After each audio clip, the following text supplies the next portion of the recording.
आज की कहानी है सुंदरता। सुशील चंद्र को अप डाउन शुरू किए हुए आज यह चौथा ही दिन था।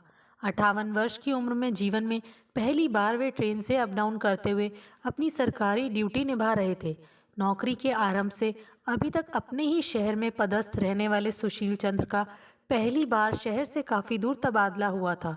इसीलिए अप डाउन करते हुए कुछ अजीब सा लगना स्वाभाविक था, पर सबसे ज्यादा असहज वे उस महिला के कारण हो रहे थे जो उसी ट्रेन में हर दिन आती जाती है। वह इतनी सुंदर है कि उसका सौंदर्य बरबस ही उनका ध्यान अपनी ओर खींच लेता है और वे असहज हो जाते हैं। आज भी सुशील चंद्र खिड़की वाली सीट पर बैठे ही थे, तभी उस सुंदर महिला ने भी उसी डब्बे में प्रवेश किया। हर दिन की तरह वे आज भी 3 अन्य अध्यापिकाओं के साथ ही आई थी। 25 से 45 साल की उम्र की इन चारों महिला अध्यापिकाओं में लगभग 35 साल की यह एक महिला ही अपने अप्रतिम सौंदर्य के कारण सुशील चंद्र के आकर्षण का केंद्र थी। बड़ा अजीब सा लगता सुशील चंद्र को, क्या इतनी सुंदर महिला उन्होंने पहले कभी नहीं देखी थी। गोरा रंग, गोल चेहरा, तीखी नाक, बड़ी बड़ी हिरनी जैसी आंखें, सुराहीदार गर्दन, सलीके से पहनी हुई साड़ी, गूंदी हुई वेणी के साथ उन्नत ललाट पर सुहाग की बड़ी बिंदी उसके सौंदर्य में सुगंध भरते हुए उसे और भी आकर्षक बना देती। वह किसी अनाम चुंबक की तरह उनकी दृष्टि को अपनी तरफ खींच लेती। आज भी सुशील चंद्र ने उसे देखा तो वे उसे देखते ही रह गए। अचानक उसने भी उनकी ओर देखा। सुशील चंद्र को लगा कि उनकी चोरी पकड़ी गई है। झेप कर उन्होंने अपनी आंखें झुका लीं। कुछ देर बाद फिर उधर देखा तो पाया कि वह भी उन्हीं की तरफ देख रही है। कहीं ऐसा तो नहीं उसे उनका इस तरह घूर घूर कर देखना नागवार लगा हो, और अब वह उनकी इस तरह किसी अनजान महिला को घूर घूर कर देखने के पीछे छिपी मंशा की पड़ताल करना चाह रही हो। वे आत्मग्लानि और संकोच से भर गए। अपने आप को धिक्कारा। उन्होंने कहा कि 58 साल की उम्र में किसी अनजानी महिला की सुंदरता के आकर्षण में बंधना उनके लिए उचित है। कहीं वह 60 का होने से पहले ही सठिया तो नहीं गए हैं। अगर आज उनकी बेटी जीवित होती तो वह भी लगभग इतनी ही उम्र की होती, इतनी ही सुंदर। तो क्या अपनी बेटी की उम्र की उस महिला की तरफ उनका आकर्षित होना उनका चारित्रिक पतन है? नहीं, इसे चारित्रिक पतन नहीं कहा जा सकता। इसलिए नहीं कहा जा सकता क्योंकि उस महिला के प्रति वे एक अनाम किंतु पवित्र आकर्षण महसूस कर रहे थे। सुशील चंद्र का विवाह 25 वर्ष की उम्र में हुआ था। 32 वर्ष का होते होते उनकी 2 संतानें हुई। पहली बेटी, दूसरा बेटा। जब बेटी 6 वर्ष की थी और बेटा 4 वर्ष का था, तभी आकस्मिक बीमारी के कारण उन्होंने अपनी जीवन संगिनी को खो दिया था। अब अपने नन्हे मुन्ने बच्चों के लिए वे ही उनकी माँ थे। बच्चों का लालन पालन करते करते सुशील चंद्र को पता ही न चला कि उनका पितृत्व कब और कहाँ खो गया। अब वे केवल माँ थे, अपने बच्चों की माँ। माँ जब होती है तो अलग से पिता की जरूरत भी नहीं रहती। माँ के भीतर पिता की भूमिका भी खुद ब खुद समाहित ही रहती है। माँ बनकर वे न केवल अपने पितृत्व अपितु अपना पुरुषत्व भी भूल चुके थे। इसीलिए तो ना उन्होंने कभी दूसरे विवाह के बारे में सोचा और ना ही कभी किसी पर स्त्री की तरफ कामातुर दृष्टि से देखा। कामातुर तो वे अब भी नहीं थे, परंतु वे खुद नहीं समझ पा रहे कि वह कौन सा आकर्षण है जो उन्हें एक अनजान महिला के साथ बांध रहा है। जिन दिनों बच्चे छोटे थे, सुशील चंद्र सहायक शिक्षक के पद पर अपने ही शहर की एक शासकीय शाला में पदस्थ थे। उन्होंने हमेशा अपनी माँ की भूमिका और शिक्षक के दायित्व के बीच सुंदर समन्वय रखा। वे शहर की ही शाला में पदस्थ और इतने लोकप्रिय शिक्षक थे कि संपूर्ण शासकीय सेवा में अपने शहर में ही पदस्थ रहे। अलबत्ता उच्च श्रेणी शिक्षक के पद पर पदोन्नति के कारण उन्हें शाला बदलना पड़ा था, किंतु तब शहर के इस मोहल्ले से बदलकर वे शहर की ही उस मोहल्ले की शाला में पदस्थ हो गए थे। अब उनकी फिर पदोन्नति हुई और अब वे हायर सेकेंडरी स्कूल के प्राचार्य हो गए हैं। हायर सेकेंडरी स्कूल के प्राचार्य का पद न शहर की किसी शाला में रिक्त था और न ही आसपास के गांव की किसी शाला में ही रिक्त था। इसीलिए उनकी नई पद स्थापना दूरस्थ जगह पर हुई। जहां उनकी पद स्थापना हुई वहां ड्यूटी के लिए ट्रेन से अप डाउन ही एकमात्र उपाय था। सुशील चंद्र का बेटा आईआईटी इंजीनियर है और बहुत ऊंचे पैकेज पर बड़ी कंपनी में पदस्थ हो गया है। पिछले साल उसकी शादी उसकी अपनी सहकर्मी इंजीनियर के साथ हो गई है। सुशील चंद्र को शिक्षित ही नहीं अपितु उन्हें संस्कारवान पुत्र वधू मिली है। बहू बेटे दोनों चाहते हैं कि अब वे नौकरी से त्यागपत्र देकर उनके पास ही हैदराबाद में रहें, परंतु सुशील चंद्र सेवानिवृत्ति तिथि के पूर्व ही सेवा से त्यागपत्र देने का मन नहीं बना पाए। दरअसल अध्यापन करना उनके लिए शासकीय नौकरी ही नहीं, पूजा है, इबादत है। वे एक आदर्श शिक्षक हैं। पारिवारिक त्रासदी के बावजूद वे कर्म योगी की तरह अपनी कर्म साधना अध्यापन के काम में लीन रहे हैं। सुशील चंद्र साहित्य प्रेमी भी हैं। कवि और कहानीकार के रूप में उनकी ख्याति देश भर में है। उन्होंने पहली बार तब कलम उठाई थी जब उन्होंने अपनी पत्नी को खो दिया था। उनका कवि उनके दर्द, उनकी पीड़ा, उनके अवसाद से जन्मा था, परंतु फिर भी उनकी रचनाएं कभी भी हताशा का नहीं अपितु उत्साह व ऊर्जा का संचार करती रही हैं। दर्द की जमीन पर उगी उनकी कविता और कहानी के पेड़ औषधि के पेड़ की फूल पत्तियों सा लहलहाते हैं।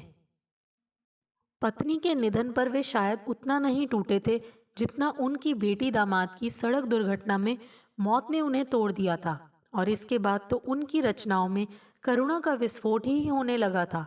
उनके दग्ध हृदय को राहत तब मिल पाई जब उन्हें लगा कि बहू के रूप में उन्होंने फिर अपनी खोई हुई बेटी को पा लिया है। अब ट्रेन में अप डाउन के दौरान उनके हृदय में एक अनजानी स्त्री के सौंदर्य को लेकर जो हलचल मची है, उसने उनके मन मस्तिष्क में आंधी तूफान जैसे हालात पैदा कर दिए हैं। वह महिला उनके गंतव्य स्टेशन से एक स्टेशन पहले उतर जाती है। उसके उतर जाने के बाद भी उनका सफ़र अगले पड़ाव तक जारी रहता है और वह महिला उनके ध्यान में फिर भी सफ़र करती रहती है। वापस लौटते समय भी वे आतुर और उत्सुक होकर उस स्टेशन के आते ही जहाँ से वह महिला ट्रेन पकड़ती है, दरवाजे की तरफ देखने लगते हैं। वह आती है और जैसे महकती हुई खुशबू से पूरा डब्बा ही महक उठता है। फिर वे उसके रूप सौंदर्य से ऐसे बंध जाते हैं कि बंधे ही रह जाते हैं। एक छोटे स्टेशन पर ट्रेन रुकी। सुशील चंद्र के सामने बैठा एक यात्री उतर गया। जैसे ही जगह खाली हुई, वह आकर्षक महिला अपनी सहयात्री महिलाओं को छोड़कर सुशील चंद्र के ठीक सामने आकर बैठ गई। बैठने से पहले उसने उन्हें आदरपूर्वक कहा, सर नमस्कार। ऐसा लगा जैसे वह उन्हें वर्षों से जानती हो। सुशील चंद्र ने उसकी तरफ किंचित प्रश्नवाचक दृष्टि से देखा तो वह बोली, सर आप मुझे नहीं जानते पर मैं आपको जानती हूँ। उन्हें घोर आश्चर्य हुआ। वे बोले, आप मुझे जानती हैं पर आप मुझे कैसे जानती हैं? सर आपको कौन नहीं जानता, पूरा शहर जानता है कि आप कितने बड़े कवि हैं, कितने बड़े साहित्यकार हैं। धन्य भाग्य हमारे जो नौकरी के लिए होने वाले इस अप डाउन की वजह से हमें आपसे परिचय का अवसर मिला। ट्रेन की गति धीमी हो गई थी। उस महिला का स्टेशन आ गया था। वह उठी और जाते जाते बोली, सर मैं जो कहना चाहती थी वह असली बात तो कह ही नहीं पाई। लौटते समय ज़रूर मिलती हूँ आपसे, तब फिर बात करूँगी। वह आदर सहित अभिवादन में सिर झुकाकर चली गई। उन्हें लगा कि उनके दिलो दिमाग से कई क्विंटल का बोझ उतर गया है। उन्हें लगा कि वह महिला भी कवित्री या लेखिका है और शायद यह कि वह उनका मार्गदर्शन और सपोर्ट पाना चाहती है। तो क्या वह जिसे उसकी दैहिक सुंदरता समझ रहे थे वह दैहिक सुंदरता नहीं अपितु उस अनजान महिला की प्रतिभा के पंख थे, और यह कि शायद उनकी पारखी नज़र ने प्रतिभा के इन पंखों को पहचान लिया था, इसीलिए वह उनकी नज़र के आकर्षण का केंद्र बन गई थी। तरह तरह के अनुमान उनके मन में उमड़ते घुमड़ते रहे। लौटते समय जब वह अपने स्टेशन से ट्रेन में चढ़ी तो सीधे उनके पास आई। उसने सामने बैठे मुसाफिर से थोड़ा खिसकने का अनुरोध करते हुए उनके ठीक सामने ही बैठ गई। बात की शुरुआत उन्होंने ही की, तो आपको भी कविता और साहित्य में रुचि है? जी हाँ, उसने कहा। आप कविता लिखती हैं या कहानियाँ लिखती हैं? या फिर जी नहीं, मैं ना तो कविता लिखती हूँ ना कहानियाँ लिखती हूँ। हाँ, मेरे पिताजी लिखते हैं। यह सुनकर सुशील चंद्र के सारे अनुमान ध्वस्त हो गए थे और वह महिला उनके लिए फिर से एक रहस्य बन गई थी। वह महिला आगे बोली, पिताजी पहले कहानी और लेख भी लिखते थे। अब वे सिर्फ कविताएं लिखते हैं, हर रोज लिखते हैं। और इन दिनों तो मैं ही उनकी श्रोता हूँ और मैं ही उनकी पाठक हूँ। हर रोज उनकी कविताओं का आनंद लेती हूँ। सुशील चंद्र थोड़ा अचकचाए। वे थोड़ा विचार में भी पड़ गए। हर दिन उनकी कविताओं का आनंद लेती हैं, मतलब? उन्होंने पूछा। मेरा मतलब है कि क्या आपके पिताजी आपके साथ ही रहते हैं? जी नहीं, उसने सादगी मगर दृढ़ता के साथ कहा। पिताजी मेरे साथ नहीं, मैं उनके साथ रहती हूँ। यह सुन सहसा उन्हें धक्का सा लगा। सुशील चंद्र ने आश्चर्य से उस महिला की तरफ देखा, उसके ललाट पर सुहाग की बिंदी को देखा। 34-35 साल की उम्र और पिताजी के साथ रहती हैं। क्या मजबूरी हो सकती है? अगर विधवा होती तो माथे पर सुहाग की यह बिंदी न होती। तो क्या परित्यक्ता हैं? उत्सुकतावश उन्होंने पूछ ही लिया। और आपका परिवार? महिला के चेहरे पर मुस्कुराहट आ गई। इस मुस्कुराहट में रहस्य की कई परतें लिपटी हुई थी। फिर उसने खुद ही रहस्य की परतों को हटाते हुए कहा, पिताजी हमारे परिवार के मुखिया हैं, ससुर हैं मेरे। ओह! इस अप्रत्याशित जवाब से सुशील चंद्र चकित रह गए। उन्हें लगा कि उनकी सोच कितनी बौनी है और उस महिला के विचार कितने ऊंचे हैं, संस्कार कितने पवित्र हैं। अब उनकी समझ में आया कि वह अनाम सा आकर्षण क्या था। अब वह समझे कि अपरिचय के बावजूद उन्हें कौन सा आकर्षण उस महिला की ओर खींच रहा था। यह आकर्षण सुंदरता का ही था, परंतु यह सुंदरता देह की नहीं, हृदय की सुंदरता थी, जो देह के माध्यम से ही फूट रही थी। वे इस आकर्षण को महसूस तो कर रहे थे, परंतु समझ नहीं पा रहे थे। अब जब समझ पाए हैं तो उनके मन मस्तिष्क की सारी धूल अपने आप झड़ गई है। उन्हें लगा कि शीतल मंद सुगंधित पवन उन्हें छूकर बहने लगी है। महिला ने आगे बताया, मेरा नाम प्रमिला है। मैं मिडिल स्कूल में हेड मास्टर हूँ। मेरे पति प्राइवेट कंपनी में दूसरे शहर में जॉब करते हैं। बच्चों के साथ मैं पिताजी के पास ही रहती हूँ। मेरे 2 बच्चे हैं, एक बेटा और एक बेटी। उसने आगे यह भी बताया, बेटा और बेटी अब काफ़ी समझदार हो गए हैं और उम्र में छोटे होने के बावजूद अपनी देखभाल खुद करने के साथ ही घर के कामों में भी मेरी मदद करने लगे हैं। परंतु पिताजी अब असहाय हो गए हैं, क्योंकि वे कुछ दिनों पहले लकवाग्रस्त हो गए हैं। वे बोल नहीं पाते हैं और ना ही चल फिर सकते हैं। माताजी 1 साल पहले ही हमारे बीच नहीं रही। अब मैं ही उनकी देखभाल करती हूँ। उनके दोनों पांव और उनका बायां हाथ पूरी तरह अपंग हो गए हैं। दाहिना हाथ बिल्कुल दुरुस्त है, आंखें भी ठीक हैं और दिल दिमाग भी चुस्त है। तो अब वे खूब पढ़ते हैं और खूब कविताएं लिखते हैं। उन्हें अपनी पसंद के कवियों और लेखकों की कविता और कहानियाँ बार बार पढ़ने में आनंद आता है। मैं जब भी उन्हें उदास पाती हूँ तो उनकी पसंद के कवियों व लेखकों की कविता और कहानियाँ उन्हें पढ़कर सुनाती हूँ। वे प्रसन्न हो जाते हैं। उनकी प्रसन्नता के लिए मैं कवितावाचक और कथावाचक भी हो गई हूँ। सुशील चंद्र मंत्रमुग्ध होकर प्रमिला की कहानी सुन रहे थे। प्रमिला ने आगे बताया, पिताजी आपके बहुत बड़े फैन हैं। वे अक्सर अपनी भावनाओं को कागज पर लिखकर मुझे बताते हैं कि काश मैं कभी सुशील चंद्र जी से मिल पाता। अगर वे चल फिर सकते तो मैं उन्हें आपके पास आपके घर जरूर लेकर आती, परंतु वे तो अपंग हैं। कैसे लाऊं उन्हें आपके पास? आपकी कविताएं, कहानियां और लेख पढ़कर अथवा सुनकर उन्हें ऐसा लगता है जैसे उनकी आपसे मुलाकात हो जाती है। मैंने अनेक बार आपके लेख, कविताएं, कहानियां उन्हें पढ़कर सुनाई हैं। इस तरह मैं भी आपकी पाठक और फैन हो गई हूँ। आपकी रचनाएं बहुत ही उत्कृष्ट होती हैं। मैं तो पढ़ते पढ़ते मुग्ध हो जाती हूँ। अब सुशील चंद्र को भी लगने लगा कि प्रमिला से उनका परिचय बहुत गहरा है। प्रमिला की सहजता, सरलता, सादगी के साथ संवेदनशीलता के प्रवाह में अब वे स्वयं भी प्रमिला से भावनात्मक रूप से जुड़ते जा रहे थे। पिताजी की अभिलाषा, उनकी अपंगता और अपनी असहायता बताते बताते प्रमिला भावुक हो उठी। उसने अपना आंचल फैलाकर मानो भीख मांगते हुए कहा, क्या आप मेरा यह आंचल खुशी से भर पाएंगे? क्या आप मेरे पिताजी की अभिलाषा पूरी कर पाएंगे? उत्तर में सुशील चंद्र की आंखों से गंगा यमुना बहने लगी। यह देख प्रमिला भी द्रवित हो गई। उसने पूछा, सर आपकी आंखों में आंसू? हाँ, आंसू ही हैं, वे बोले, परंतु ये आंसू दुख के नहीं, खुशी के हैं। आज मुझे मेरी बेटी भी याद आ रही है और पत्नी भी। अगर उन दोनों में से कोई भी आज होती तो वह भी मेरे लिए और मेरी छोटी छोटी खुशी के लिए ऐसी ही ललक रखती। अब आंखें छलछला आने की बारी प्रमिला की थी। सुशील चंद्र ने अपनी आंखों से आंसू पोंछे और संयत होकर बोले, हालांकि मेरी बहू भी मेरी बेटी जैसी ही है। बेटी जैसी? अचानक प्रमिला की भाव मुद्रा कठोर और तनावग्रस्त हो गई।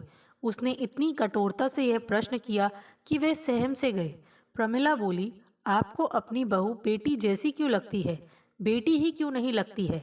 कवि या कथाकार होने के नाते सुशील चंद्र शब्द की महत्ता को समझते थे, परंतु आज उन्हें यह एहसास पहली बार हुआ कि एक छोटा सा शब्द किसी को कितना गहरा आघात पहुंचा सकता है। एक छोटे से शब्द के पीछे शायद किसी के जीवन की बहुत दर्द भरी कहानी छुपी हो सकती है। वह कुछ नहीं बोल पाए, फटी फटी आंखों से बस प्रमिला को देखते भर रह गए। प्रमिला की आंखें डबडबा रही थीं। वह रूंधे हुए कंठ से बोलती है, मेरे जन्म के तुरंत बाद ही मेरे पिता का निधन हो गया था। कुछ दिन बाद माँ का भी निधन हो गया। मुझे मेरे नाना नानी ने पाला। शादी के बाद सास ससुर को पाकर मुझे लगा था कि मुझे मेरे माता पिता मिल गए हैं। मेरी हमेशा यही कोशिश रही है कि मेरे ससुर मेरे पिताजी और मेरी सास मेरी माँ बने और मैं उनकी बेटी बन जाऊं। यह टीस मुझे दिन रात कचोटती है कि मैं बेटी जैसी तो बन गई, मगर मैं पूरी तरह से बेटी बन नहीं पाई। इसके आगे प्रमिला कुछ न बोल पाई, क्योंकि उसका गला भर आया था। सुशील चंद्र बोले, प्रमिला, मुझे अपना मोबाइल नंबर दो और अपने घर का पता भी दो। मैं इसी रविवार को आ रहा हूँ तुम्हारे घर पर, तुम्हारे पिताजी से मिलने। इतना सुनते ही प्रमिला जैसे नींद से जागी। स्टेशन भी आ गया था। सभी यात्री उतरने लगे। प्रमिला ने झट से एक कागज के टुकड़े पर फोन नंबर व घर का पता लिखा और सुशील चंद्र को देते हुए बोली, बड़ी मेहरबानी होगी आपकी, मैं प्रतीक्षा करूंगी। रविवार को जब सुशील चंद्र प्रमिला के घर पहुंचे तो देखा कि उनके पिताजी का बिस्तर बैठक कक्ष में ही लगा हुआ था। लगभग 85 वर्ष की उम्र के कृशकाय देह वाले प्रमिला के पिता पलंग पर लेटे हुए थे। सुशील चंद्र ने अभिवादन में अपने हाथ जोड़ दिए। पिताजी अस्पष्ट सी आवाज में फुसफुसाए, माँ। प्रमिला बोली, पिता जान गए हैं कि आप आ गए हैं। वे खुशी से बावले हुए जा रहे हैं। सुशील चंद्र अभिवादन की मुद्रा में ही पलंग के नजदीक पहुंचे तो पिताजी ने भी सम्मान में अपना दाहिना हाथ उठाकर अभिवादन किया। सुशील चंद्र ने देखा कि प्रमिला के पिताजी की आंखें खुशी से चमक उठी थीं। पिताजी फिर फुसफुसाए, माँ। प्रमिला ने सुशील चंद्र जी को बैठने के लिए कुर्सी दी, फिर झट से उस कृशकाय देह को अपने अंक में कुछ ऐसे भरकर जैसे माँ अपने नन्हे शिशु को अपने अंक में समेट कर उठाती है, उठाया। उठाकर पलंग की पाटी से लगे गाढ़ी के बने तकिए के सहारे उन्हें बिठाया। अगल बगल भी तकिए लगाकर उन्हें सहारा दिया। फिर वह बताने लगी, यह पलंग से सटी विशेष मेज है जिस पर कागज बिछाकर पिताजी कविताएं लिखते हैं। यह उनकी पसंद की साहित्यिक पत्रिकाएं हैं जिन्हें वे पढ़ते हैं, और यह रही आपकी प्रकाशित कविता कहानियों की किताबें जिन्हें देखकर और पढ़कर वे पुलकित होते रहते हैं। सुशील चंद्र ने महसूस किया कि उनके आने से वे सचमुच पुलकित हो रहे हैं, कृतज्ञता से भर गए हैं। पिताजी एक बार फिर फुसफुसाए, माँ। प्रमिला बोली, बस अब एक यही शब्द माँ ही उनके मुंह से निकल पाता है, परंतु इसी एक शब्द के आरोह अवरोह और चेहरे की भाव भंगिमा से मैं समझ लेती हूँ कि वे क्या कह रहे हैं। अभी वे कह रहे हैं कि आप अतिथि हैं हमारे, जलपान कराऊं मैं आपको। फिर सुशील चंद्र जी के हाथ में डायरी देते हुए वह बोली, इसमें पिताजी की कुछ कविताएं हैं, आप इन्हें देखिएगा, तब तक मैं आपके लिए चाय नाश्ता तैयार करके लाती हूँ। उन्होंने डायरी हाथ में ली और कविताएं पढ़ने लगे, परंतु डायरी की कविताओं से ज़्यादा उनका ध्यान प्रमिला के व्यक्तित्व को पढ़ने में डूबा हुआ था। प्रमिला, जिन्हें जीवन भर अपना पिता मानती रही और आज भी पिताजी ही संबोधित करती है, वह तो नन्हा सा मासूम सा शिशु बन चुका है। 85 वर्ष का एक ऐसा शिशु जो अपनी हर बात के लिए अपनी माँ पर निर्भर है। और प्रमिला, जीवन भर जिनकी बेटी बन पाने के लिए आतुर रही, आज उन्हीं की माँ बन गई है। हाँ, माँ ही तो है जो अपने शिशु की मौन भाषा को समझ पाती है, बिना शब्द बिना भाषा, माँ ही तो संवाद कर पाती है अपने शिशु से, और यह कोई इत्तेफाक नहीं है कि अब वे एक ही शब्द फुसफुसा पाते हैं। माँ। दरअसल वे जिसे जीवन भर बेटी जैसा तो मानते रहे, पर पूरी तरह बेटी नहीं मान पाए। उनकी वही बहू अब उनकी माँ बन चुकी है, और निर्मल हृदय बालक की तरह उन्हें अपनी इस माँ की गोद में सुकून मिलने लगा है। सुशील चंद्र सोच रहे थे कि माँ से बढ़कर सुंदर इस दुनिया में कोई हो नहीं सकता। अब उन्हें समझ आया कि ट्रेन में पहली बार ही देखने पर ही प्रमिला की जिस सुंदरता ने उनको आकर्षित किया था, वह एक माँ के हृदय की सुंदरता थी। माँ के हृदय की यह सुंदरता ही प्रमिला के रोए रोए से प्रकट हो रही थी। लज्जा नारी का आभूषण होता है, मगर मातृत्व तो वह हीरा है जिससे नारी का एक एक अंग दमक उठता है।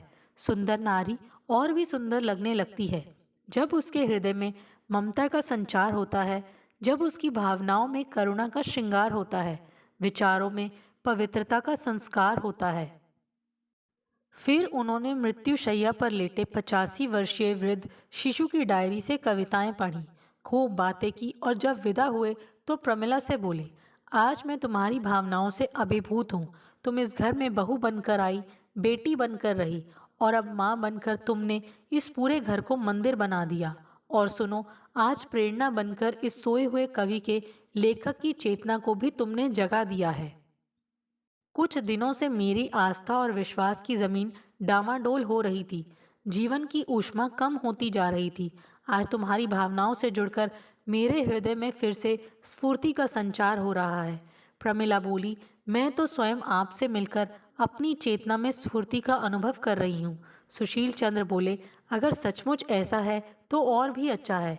मेरा मन तुम्हारे साथ एक ऐसा रिश्ता जोड़ने का हो रहा है जो बहन, बेटी, माँ और पत्नी के रिश्ते से भी एक कदम आगे बढ़कर है। मैं तुम्हें अपना मित्र बनाना चाहता हूँ। मुझे पूरा भरोसा है कि तुम स्त्री पुरुष की पवित्र मित्रता को भी एक नया आयाम दे सकोगी। प्रमिला बोली, सर, मित्रता तो बराबरी वालों में होती है। मैं ना तो उम्र में आपके बराबर हूँ, ना ही पद और कद में आपके बराबर हूँ। सुशील चंद्र बोले, उम्र में भले ही तुम मुझसे छोटी हो, परंतु विचार, भावनाओं और संवेदनशीलता में मुझसे बड़ी हो। इसी से सोचता हूँ कि तुम्हारी भावनाओं को अपनी भावनाओं के साथ जोड़कर मैं अनुभव के उस आकाश तक पहुँच सकूँगा जहाँ से मेरे साहित्य सृजना न जाने कितने चांद और सितारे उतर आएंगे। प्रमिला कुछ नहीं बोली, पर उसकी आंखों ने बहुत कुछ बोल दिया, जो सुशील चंद्र ने आंखों ही आंखों में बांच लिया। सुशील चंद्र और प्रमिला की मित्रता धीरे धीरे बढ़ती गई। वे दोनों एक दूसरे के साथ ऐसे घुल मिल गए जैसे दूध में मिश्री घुल मिल गई हो। अपने पिता ससुर के निधन के बाद तो प्रमिला को लगता सुशील चंद्र जी से मित्रता गहरी होती गई। शीघ्र ही सुशील चंद्र का सुंदरता शीर्षक नाम का एक नया उपन्यास प्रकाशित हुआ। उपन्यास प्रमिला को समर्पित करते हुए उन्होंने लिखा, समर्पित अपनी अंतरंग मित्र प्रमिला के आध्यात्मिक सौंदर्य को, जिसने मुझे फिर से कलम उठाने को प्रेरित किया। सुशील चंद्र उपन्यास प्रकाशित होने के बाद ये बात भी तेजी से सार्वजनिक हो गई कि उपन्यास की नायिका के रूप में बूढ़े बच्चे की मां के जिस किरदार के अलौकिक सौंदर्य पर उपन्यास का ताना बाना बुना गया है, वह किरदार वास्तव में प्रमिला का किरदार ही है। कुछ लोग उन दोनों की अंतरंगता को लेकर कटाक्ष भी करने लगे थे। दोनों के रिश्ते पर संदेह करती हुई कुछ अफवाहें कानाफूसी के कंधों पर सवार होकर प्रमिला के पति विनय के कानों तक भी पहुंच गईं। मगर विनय सुलझा हुआ इंसान था, उसकी दृष्टि पैनी और पारदर्शी थी। प्रमिला ने जब अपने पति विनय का पहली बार सुशील चंद्र से परिचय कराया तो कहा, ये सुशील चंद्र जी मेरे अंतरंग मित्र। प्रमिला के पति विनय ने कहा, आपकी मित्रता की सुंदरता और पवित्रता को मैं महसूस कर रहा हूँ। अगर यह मित्रता न होती तो उपन्यास सुंदरता की नायिका की अलौकिक छवि को आप इतनी खूबसूरती से चित्रित नहीं कर पाते। प्रमिला ने आश्चर्य के साथ अपने पति की ओर देखा। विनय ने कहा, हाँ, मैंने ये उपन्यास पढ़ा है। इसके एक एक शब्द ने मुझे आह्लादित किया है। मुझे गर्व है कि सुशील चंद्र जी जैसे बड़े लेखक मेरे पत्नी को अपना अंतरंग मित्र मानते हैं। मित्रता आप दोनों को मुबारक हो। फिर विनय ने सुशील चंद्र जी की ओर मुड़कर कहा, मेरे लिए तो आप बहुत बड़े लेखक और कवि हैं और मैं सदा आपको प्रणाम ही करता रहूंगा। इतना कहते हुए विनय ने जब सुशील चंद्र जी के पैर छुए तो उन्होंने आशीर्वाद देते हुए विनय को अपने गले से लगा लिया। दोस्तों, आपको हमारी ये कहानी कैसे लगी? प्लीज़ कमेंट्स करके बताइए। Thanks for watching this video.